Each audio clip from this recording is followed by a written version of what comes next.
Well, I think the cost of living is very much having an impact on everybody across the northwest. As we've been saying all day today on GBNews, we're visiting places like Burnley and Blackpool. They are working-class towns that will certainly feel an impact on the cost of living, and we'll find out what impact that's having later in the week. But here in Macclesfield, this is actually our first stop, and it's actually a market town that's pretty affluent. People are doing fairly well here. The high street that you see behind me is actually full of shops that are still open. In fact, there are business owners that are opening up new shops. There's a salon that is opening in a few weeks' time. They're painting the outside of it. And people tell me here that actually the cost of living isn't having so much of an impact. They are seeing gas bills rising. Petrol, for example, is actually increasing. It's £1.52 at the minute at the local garage, not too far away from here. So it is having an impact. But I think certainly with Macclesfield, our first stop,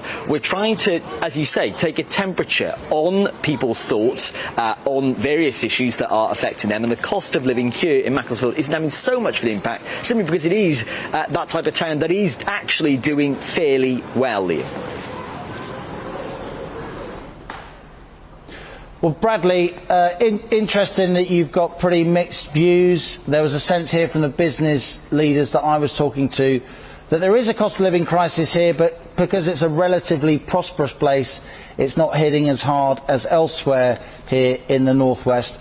I wonder what people you've been talking to this morning feel about the parliamentary shenanigans, the ongoing Westminster psychodrama, if you like. One reason we're doing GB News Northwest Week is, of course, to contrast our broadcast offering with what so many other broadcasters focus on endlessly at Westminster.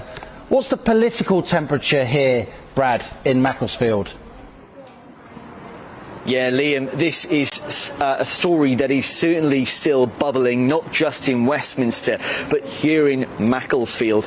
I've been spending the past few hours on the high street finding out how people think about that Sue Gray report, and actually how they feel about Boris Johnson as a Prime Minister and whether he's being treated fairly enough. Let's just hear some of their thoughts now.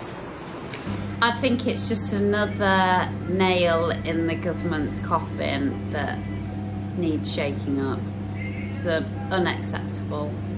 Do you think the Prime Minister is being treated fairly at the moment? No. Why is that? Well, he just needs sacking.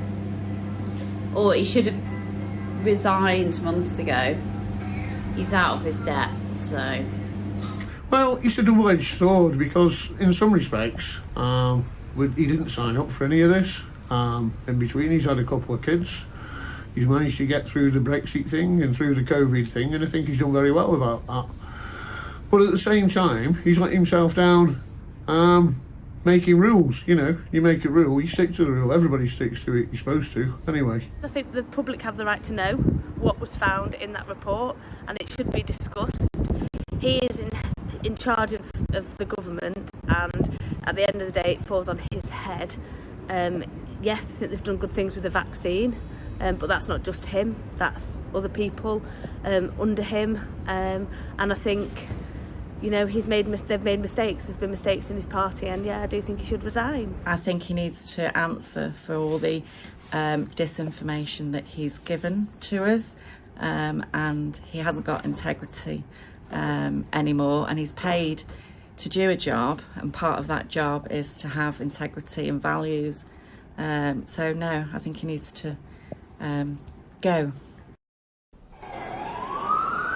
Interesting to hear those thoughts, including some of which are in support of Boris Johnson and the work that he's been doing. Of course, as you say, Liam, we'll be taking the temperature throughout the week in Burnley and Blackpool across our Northwest Week here from Macclesfield. Back to you.